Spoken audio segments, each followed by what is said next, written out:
우리가 지금 로마서를 계속 공부를 하고 있습니다. 사도 바울이 걸어갔던 그 전도의 여정들을 쭉 돌아보는 가운데 이 로마에 있는 교회들에게 편지를 쓴 것이 바로 로마서인데, 이 로마서는 크게 두 부분으로 나뉘어져 있습니다. 잘 생각을 해보면 하나는 뭐냐면 믿음에 관한 내용이에요. 믿음. 1장부터 11장까지 나오는 이 모든 내용들이 어떻게 하면 살 수 있을까? 어떻게 하면 구원을 받을 수 있을까라고 하는 그 믿음에 관한 이야기를 합니다. 하나님의 전적인 은혜로, 행위가 아니라 하나님의 전적인 은혜로 내가 예수 그리스도의 피로 구원받았다라고 하는 것을 알려주는 것이 1장에서 11장까지의 내용이에요. 그 다음에 12장부터 오늘부터 살펴보는 12장부터 16절까지의 내용은 어떤 내용이냐면, 예수 그리스도를 믿는 신자들이 그럼 어떻게 살아야 되느냐라고 하는 삶에 대한 문제, 실천적인 문제가 바로 12장부터 16장까지 나와 있습니다. 여러분들은 예수님을 믿으시죠? 네. 그럼 어떻게 살아야 됩니까? 여러 성경들이 많이 있지만 오늘 로마서에서 강조하고 있는 건 뭐냐면 예배자로 살아야 된다라고 이야기를 하는 거예요. 예배자로 산다라고 하는 게 뭡니까? 오늘 우리 조금 전에 암송했던 그 말씀 그대로 살아가는 거예요. 이는 만물이 주에게서 나오고 주로 말미암고 주에게로 돌아감이라. 그에게 영광이 세세에 있을지어다 라면서 고백하며 살아가는 것이 바로 예배하는 삶이에요. 하나님을 하나님으로 인정하는 삶, 하나님을 나의 하나님으로 고백하는 그것이 바로 예배라고 하는 것입니다. 오늘 여러분들이 와서 찬양하고 기도하고 헌금하고 말씀 듣는 이 이유가 무엇입니까? 하나님을 예배하러 왔잖아요. 하나님의 이름을 높이러 왔어요. 신자들은 이 예배를 아주 중요하게 생각해야 됩니다. 물론 여기서 말하는 이 예배가 주일날 우리가 드리는 그 예배를 이야기를 하는 것은 아니에요. 아무리 이 예배 가운데 뜨겁게 예배를 드리고 감격의 눈물을 흘려도 저 문을 나가는 순간 모든 것들을 다 잊어버리고 또 세상 사람들처럼 살아간다고 하는 것은 진정한 예배가 아니라고 하는 겁니다. 우리의 삶에서도 드리는 예배, 우리의 삶을 통해서도 하나님 앞에 영광을 돌리는 그 삶이 바로 예배요. 예수 믿는 사람들은 그 예배적인 삶을 살아가야 된다라고 사도 바울이 이야기를 하고 있는 겁니다. 그래서 많은 분들이 이 교회에서 드리는 예배보다도 밖에 나가서 삶으로 드리는 예배가 중요하다라고 생각을 하는 분들이 있는데, 절반은 맞고 절반은 틀려요. 왜냐하면 이 교회의 공적인 예배를 등한시하는 사람들 치고 그 삶에서 예배를 잘 드리는 사람들을 찾아보기가 어렵습니다. 이 공적인 예배를 잘 드려도 세상에 나가서 정신을 못 차리는 경우들이 많이 있는데, 어떻게 예배를 등한시하면서 삶에서의 예배를 잘 드릴 수가 있겠습니까? 교회의 공적인 예배를 잘 참석하는 사람들이 개인의 경건 생활에도 하나님 앞에 잘 드릴 수 있는 확률이 목회적인 경험에서 보면 더 많은 것 같아요. 하나님께서는 하나님 자신을 발견하고 하나님 앞에 영광 돌릴 수 있는 방법으로 우리에게 공적인 예배를 주셨다라고 하는 겁니다.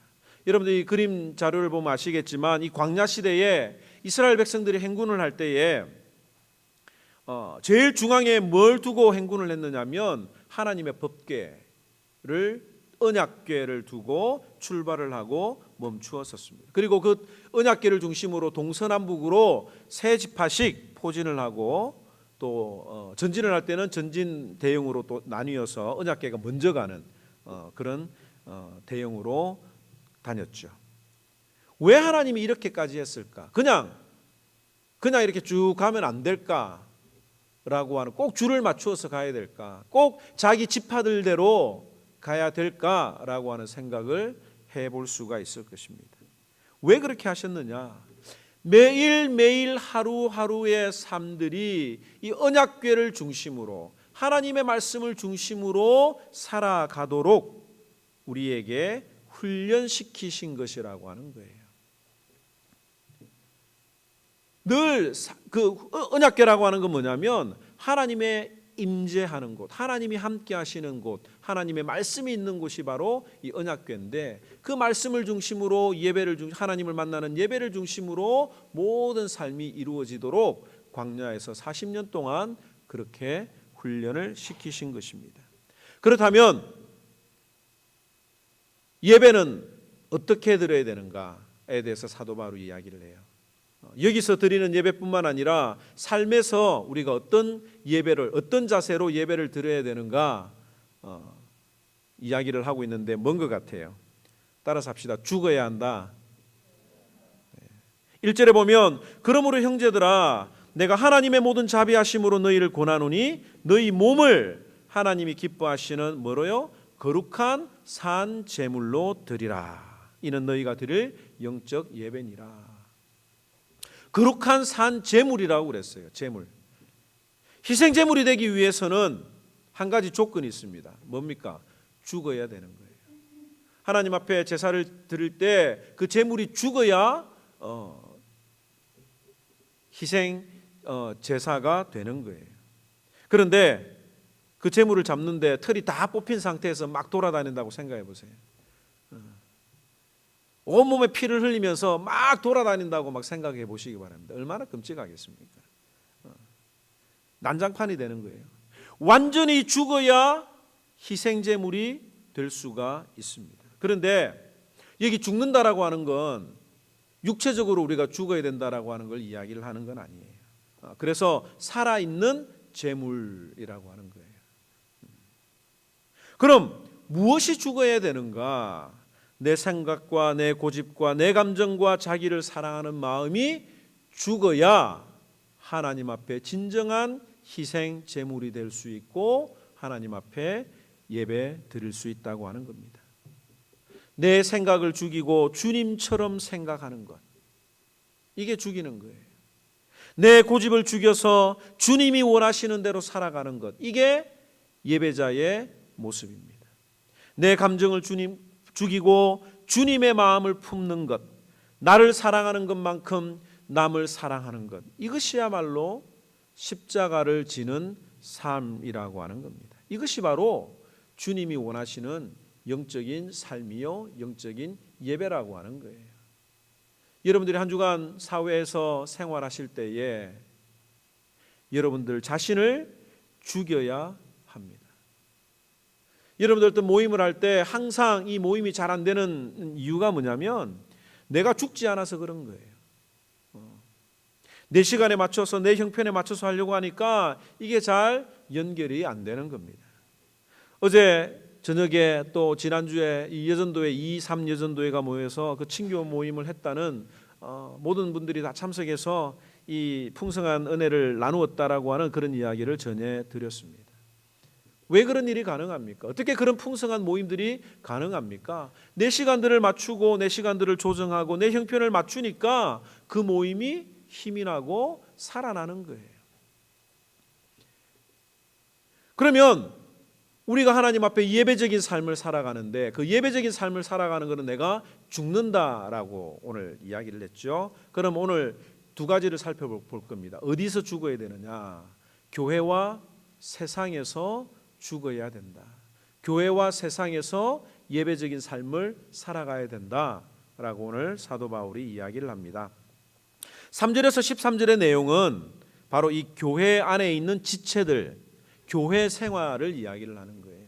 예수 믿는 사람들과의 관계에서 어떻게 죽으며 어떻게 살아가는 것이 하나님께 영광 돌리는 삶인지에 대해서 이야기를 합니다. 3절에 보면 내게 주신 은혜로 말미암아 너희 각 사람에게 말하노니 마땅히 생각할 그 이상의 생각을 품지 말고 오직 하나님께 각 사람에게 나누어 주신 믿음의 분량대로 지혜롭게 생각하라고 이야기를 합니다. 여기 뭐라고 이야기하고 있어요? 한마디로 이야기하면 내 생각을 죽이는 것이 믿음의 분량대로 생각하는 것이다 라고 하는 겁니다. 여기 믿음의 분량이라고 하는 말이 나오는데 이 믿음의 분량이라고 하는 것이 어떤 뜻일까요? 믿음이 깊고 믿음이 많고 믿음이 적고 이런 어떤 그 믿음의 분량을 이야기를 하는 것은 아닙니다. 만약에 믿음의 깊이대로 생각을 한다고 하면 그 깊이는 누가 정해주는 거예요? 또 저 사람이 얼마나 믿음이 큰지 없는지 누가 알 수가 있습니까? 겉으로 봐가지고는 그 사람이 믿음이 있는지 없는지 알 수가 없어요. 그래서 목사나 장로, 즉 직분자에 따라서 이 생각하는 분량이 달라져야 된다 이런 이야기도 아닙니다. 목사 생각이기 때문에 전부 다 맞고 장로님의 생각이기 때문에 오랫동안 신앙생활하고 직분자들의 생각이 더 맞다, 무조건 맞다, 믿으라 이렇게 이야기할 수는 없는 거예요. 그 믿음의 분량대로 생각하라고 하는 이야기가 그런 이야기가 아닙니다. 또 믿음이 약한 사람들은 교회에서 이제 막 예수 믿는 사람들은 교회에서 아무 이야기도 하면 안 되고 아무 의견을 내서도 안 되느냐 이런 어떤 문제에 빠질 수가 있는 겁니다. 또 믿음의 깊이대로 생각을 하게 되면 믿음의 깊이대로 생각하라고 하는 이것을 양으로 그 믿음의 어떤 그런 레벨 차이로 우리가 생각을 하다 보면 어떤 문제가 생기느냐면 사람들이 이런 핑계를 대요. 나는 믿음이 아직 약해서 나는 아직 믿음이 어려서 잘 못하겠습니다. 다음에 하겠습니다. 이런 이야기를 하는데 그 믿음이 없다라고 하는 어떤 이런 기준으로 교회 안에서 적게 인볼브하고 적게 참여하고 적게 생각하라 이런 이야기를 하는 게 아니라고 하는 겁니다. 그러면 여기 믿음의 분량대로 생각하라고 하는 이 말은 뭐냐면 믿음의 기준으로 생각하라. 믿음의 기준이라고 우리가 표현을 해볼 수가 있는 거예요. 교회 안에서는 절대로 세상적인 생각이 들어오면 안 되죠. 그 세상적인 생각을 막고 죽이는 것이 바로 산 제물이 되는 것이고 그 기준이 믿음으로 생각을 해야 된다고 하는 겁니다. 그래서 믿음의 분량, 믿음의 기준으로 생각해야 되는 것이 무엇이냐? 교회 안에서 우리가 어떤 생각을 하고 섬겨야 되느냐? 첫째는 교회 안에서 하나가 돼야 돼요.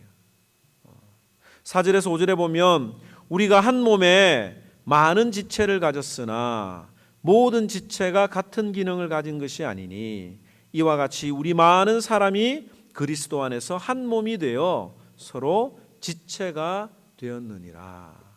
우리가 늘 생각할 때에 교회 안에 있는 우리가 한 지체라고 하는 거예요. 다른 말로 이야기하면 한 가족이요 한 팀이라고 하는 것을 우리가 늘 기억을 해야 합니다. 이 가족이라고 하는 게 참 신기한 것 같아요.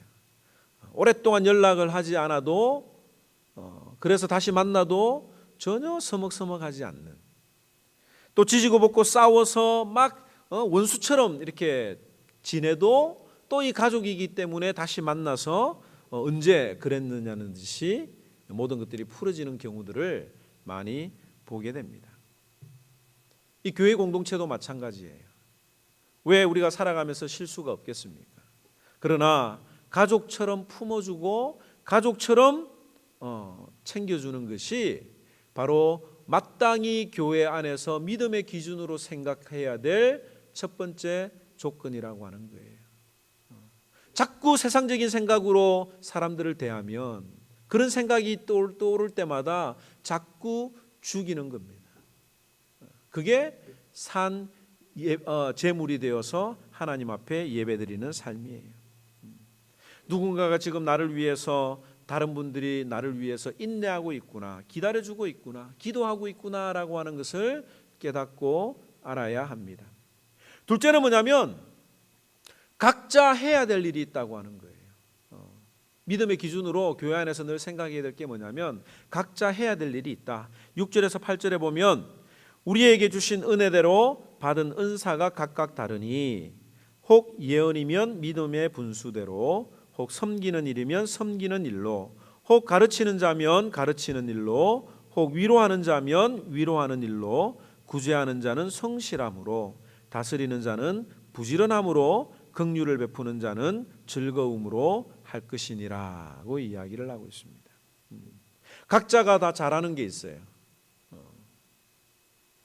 각자가 잘하는 그 달란트들이 있는데 그것을 교회 안에서는 숨겨서는 안 된다고 하는 겁니다. 여러분들이 할 수 있는 일들을 자꾸 드러내고 하나님 앞에 드려서 서로 하나의 팀워크가 되어야 된다라고 하는 거예요.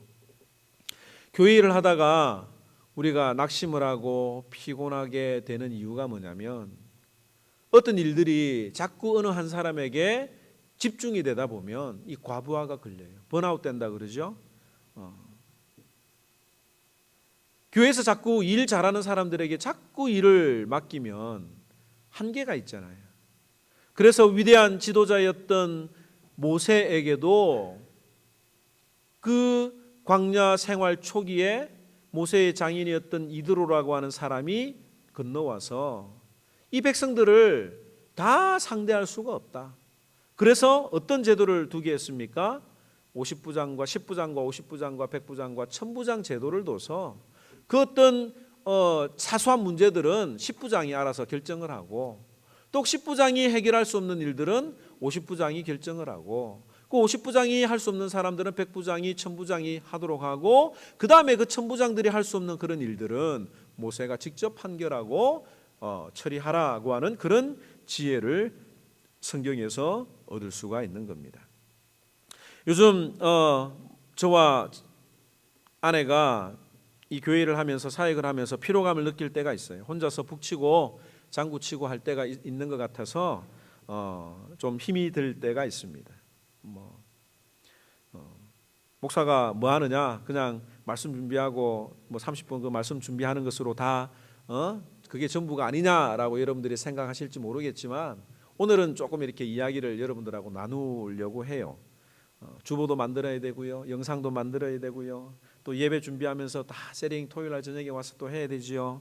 또 아이들이 다 뭐 이렇게 놀다가 흘리고 간 쓰레기들도 여러분들도 다 치우지만 또 보면 또 이 쓰레기들이 또 떨어져 있어요. 뒷정리하고 가면 주일 저녁에 참 육체적으로 많이 힘듭니다.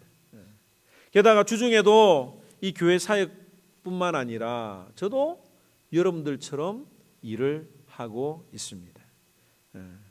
스케줄이 안 맞으면 밤 9시에 마지막 스케줄이 마치는데 그 밤 9시에 레슨이 마치면 늦은 시간에 저녁을 먹을 때도 있고요. 또 시간이 안 맞으면 중간에 10분 동안 막 급하게 저녁을 먹을 때도 있고 어떤 경우는 막 수영장 안에서 수영장 그 물 안에서 이렇게 음식을 먹을 때도 있습니다. 또 물에 어떨 때는 이렇게 물에 오래 있어서 손이 붓기도 하고 또 화장실을 가야 되는데 젖은 몸으로 또 막 가기 힘들잖아요. 그래서 이 페트병 갖다 놓고 이렇게 볼일을 보기도 하는 때가 가끔 있기도 합니다. 제가 7년 만에 처음 여러분들한테 이런 이야기를 하는데 그런데 감사한 것은 이런 어떤 피로들이 누적이 되고 또 힘들어지게 될 때쯤에 하나님께서 꼭 사람들을 보내주세요. 정말 감사한 게 뭐냐면 그런 일들이 여러분들을 통해서 조금씩 이 사역들이 나누어지고 있다라고 하는 것입니다. 여전도에서 한 달에 2번씩 음식을 직접 맡아서 하기로 한 것도 너무너무 감사한 일이죠. 또 이 교사 선생님들이 아이들을 책임져 주시고 아이들과 함께 놀아주시는 것도 참으로 감사한 일이에요.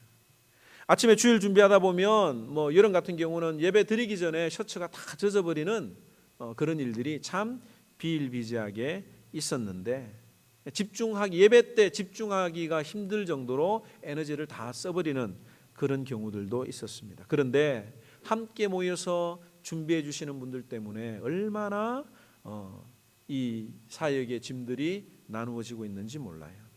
어제는 정태우 집사님한테 제가 저녁에 연락을 받았습니다. 우리 오후에 PE 클래스를 담당하는 코치 제이가 3월 한 달 동안에는 올 수 없다라고 하는 출타를 좀 해야 돼서 오지 못한다고 하는 그런 이야기를 받았어요. 그래서 집사님이 누군가를 좀 대신 세웠으면 좋겠습니다. 우리 정 집사님은 우리 아이들하고 같이 찬양 연습을 해야 되니까 누가 그 일을 담당했으면 좋겠습니다라고 이야기를 했고, 저는 뭐 아무 생각 없이 제가 하면 되지요라고 이야기를 했죠. 그런데 집사님께서 하시는 말씀이 다른 분이 하는 게 좋겠다고.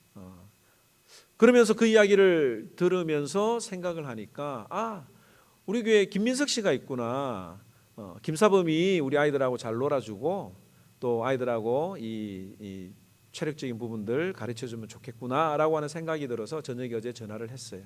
그랬더니 흔쾌히 그렇게 하겠다고 이야기를 전해주었습니다. 오늘 규민이가 감기가 걸려가지고 못 와서 다음 주부터 하게 되는데, 이처럼 이 교회 일들이 서로 하나씩 이렇게 바꾸어지고 여러분들이 이 짐들을 나누어지고 있는 이런 것들 때문에 이 교회가 조금씩 안정이 되고 자리를 잡아갈 수 있다고 하는 겁니다.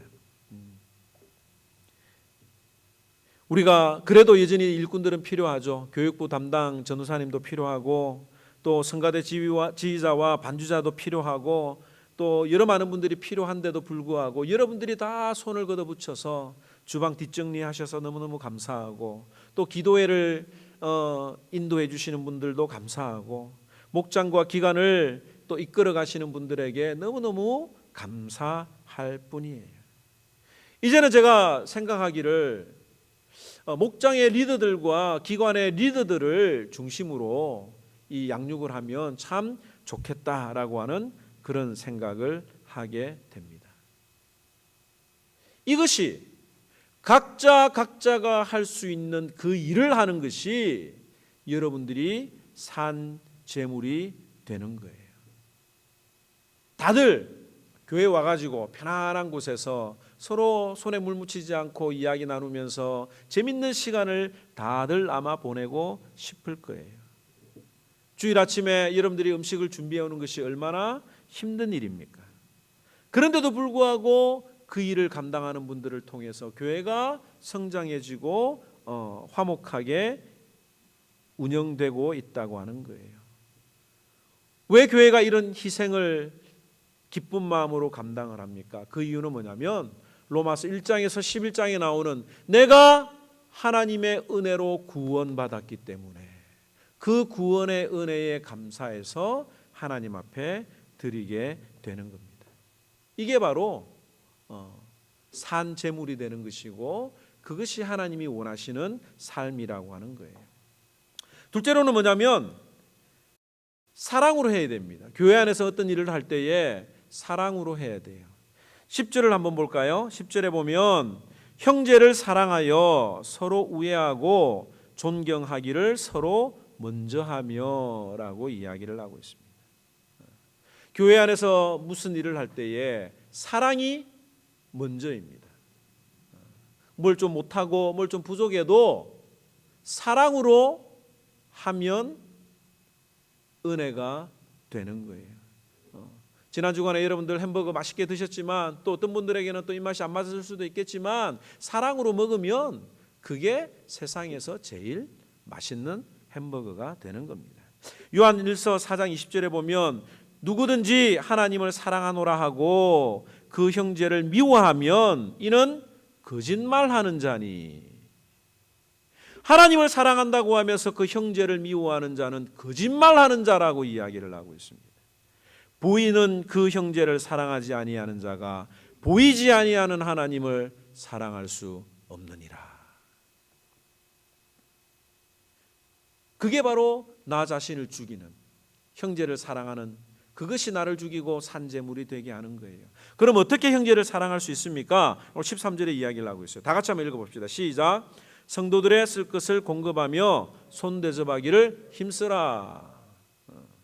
늘 성도들을 돌아보면서 필요가 무엇인지 돌아보고 할 수 있는 난 도와주고 기도해주고 격려해주는 것. 이게 바로 사랑이라고 하는 겁니다. 또 여기 보니까 대접하기를 힘쓰라고 이야기를 하고 있어요. 같이 음식을 나누라고 하는 겁니다. 유대인들은 나그네를 굉장히 잘 초대했습니다. 지나가는 사람이 있으면 붙들어서 우리 집에 오늘 하루 주무시고 가세요라고 이야기를 했습니다. 아브라함도 저 지나가는 나그네들을 자기 집으로 초청해서 대접을 했는데 누구를 대접을 했습니까? 그도 알지 못하는 사이에 천사를 대접했다고 이야기를 하고 있어요. 자주 모여서 음식 나누면서 커피 마시면서 이런 어떤 영적인 교제들을 하는 것이 필요하다고 하는 것을 성경이 이야기를 하고 있지 않습니까? 여러분들이 다른 분들 이렇게 목장의 식구들 자기 집으로 초청하는 것이 쉬운 일이 아니죠. 청소해야 되고 음식도 준비해야 되고 막 힘든 일이긴 하지만 그때 대청소하면 되잖아요. 저희 집이 뭐 사람들이 많이 다녀서 청소할 수 있는 어떤 그 청소를 해도 표가 잘 안 나지만 아내가 열심히 집중해서 청소를 할 때가 있어요. 언제냐면 외부에서 손님이 와가지고 우리 집에서 잘 때는 막 안 하던 막 그 곳을 다 돌아다니면서 청소를 합니다. 표시는 안 나지만. 여러분들이 손님 초대하면서 집안 청소 좀 자주 하세요. 청소하다가 손님 대접하다가 내가 죽는 거 아닌가라고 여러분들이 생각할 수 있을는지 모르겠는데 손님 치르려고 청소하다가 뻗으면 그게 죽는 거라고 생각을 하면 되잖아요. 오늘 죽자는 이야기를 하고 있는데 교회 안에서 우리는 나 자신을 죽여서 믿음의 기준으로 사람들을 돌아보며 생각하고 그들을 격려하는 것이 하나님 앞에 드리는 산 제물이라고 이야기를 하고 있습니다. 둘째는 뭐냐면 안 믿는 사람들에 대해서 우리가 어떻게 죽어야 되느냐에 대해서 14절에서 21절에 대해서 이야기를 하고 있어요. 세상에 대해서도 여전히 죽어야 됩니다. 죽어야 됩니다. 예수 그리스도를 믿는 사람들은 예수 그리스도를 구주로 고백하는 사람들은 죽어야 돼요. 14절에 너희를 박해하는 자를 축복하라. 축복하고 저주하지 말라라고 이야기를 하고 있죠. 여기 특별히 박해하는 자를 원수라고 20절에 이야기를 하고 있습니다. 교회 안에는 원수가 없잖아요. 그죠? 그런데 세상에는 교회를 미워하고 예수 그리스도를 미워하고 예수 믿는 신자를 미워하는 사람들이 있는데 그들을 향해서 저주하지 말고 축복하라고 이야기를 하고 있습니다. 사실 이게 쉬운 일은 아니잖아요. 다른 사람이 나한테 나이스하게 대해주면 나도 나이스하게 대해주고 싶은데 다른 사람들이 나를 무시하고 나를 핍박하면 뭔가 내가 갚아주고 싶은 게 이 사람들의 본성이라고 하는 거예요. 그런데 오늘 성경은 축복하라고 이야기를 합니다. 어떻게 하는 것이 축복하는 것인가? 마태복음 5장 44절에 이런 말씀이 있습니다. 다 같이 한번 읽어봅시다. 시작. 너희 원수를 사랑하며 너희를 핍박하는 자를 위하여 기도하라. 기도하라. 정말 내가 내 힘과 내 모든 것들을 다 동원해서 그 사람이 나에게 하는 것을 다 갚아주고 싶지만 나 자신을 죽이는 거예요. 그러면서 성경에 있는 대로 그를 위해서 기도하고 축복하는 것입니다. 또 하나는 뭐냐면 16절에 그들에게 지혜 있는 채 하지 말라라고 이야기를 하고 있어요. 이 지혜 있는 채 하지 말라라고 하는 이 말이 뭐냐면 나는 구원받았는데 당신은 구원 못 받았지요. 이런 어떤 자세를 취하지 말라라고 하는 겁니다. 그들을 불쌍히 여기는 마음으로 긍휼히 여기는 마음으로 기도하지 지혜 있는 채 하지 말라라고 성경은 이야기를 하고 있습니다. 그 다음에 17절에도 보면 아무에게도 악을 악으로 갚지 말고 모든 사람 앞에서 선한 일을 도모하라. 또 20절에 내 원수가 줄이거든 먹이고 목마르거든 마시게 하라. 그리함으로 내가 숯불을 그 머리에 쌓아 놓으리라. 악에게 지지 말고 선으로 악을 이기라.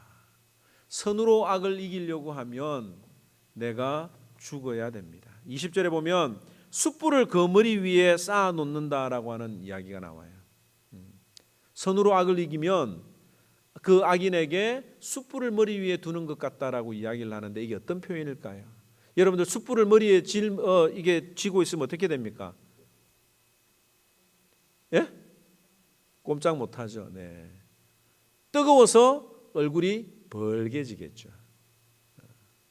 부끄럽게 될 것이다. 부끄럽게 하라고 하는 거예요. 내가 이렇게도 해보고 저렇게도 저 사람을 내가 넘어뜨리려고 해봤는데 어떻게 저 사람은 한결같이 나에게 그리스도의 사랑으로 한결같이 대할까? 정말 괴롭혔는데 어떻게 다른 사람들은 도와주지 않는데 저 사람은, 내가 미워했던 저 사람은 나를 도와줄까? 도대체 저 사람이 믿는 하나님은 어떤 하나님일까? 라고 생각하게 되는 그것이 바로 숯불을 머리 위에 두는 거예요.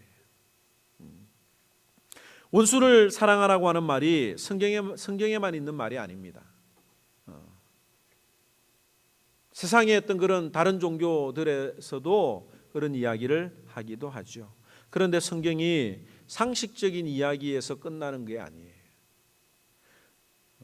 또 신자들보다도 예수 안 믿는 사람들이 더 세상 사람들과 잘 지내고 섬기고 도와주는 사람들이 있습니다. 좋은 평판을 듣는 사람들이 있죠. 그런데 왜 성경은 이 원수를 사랑하라고 하는 이 이야기를 하느냐면 하나님께 영광 돌리는 것이 그것이 살아있는 예배이기 때문에 우리에게 선으로 악을 이기라고 이야기를 하는 거예요. 베드로전서 2장 12절에 보면 너희가 이방인 중에서 행실을 선하게 가져 너희를 악행한다고 비방하는 자들로 하여금 너희 선한 일을 보고 권고하시는 날에 하나님께 영광을 돌리게 하려 함이니라. 하나님 앞에 영광 돌리는 삶, 예배하는 삶이라고 오늘 이 사도 바울은 이야기를 합니다. 어떻게 하는 것이 예배드리는 삶이냐? 내가 산제물로 드리는 건데 산제물로 드리기 위해서는 내가 죽어야 한다.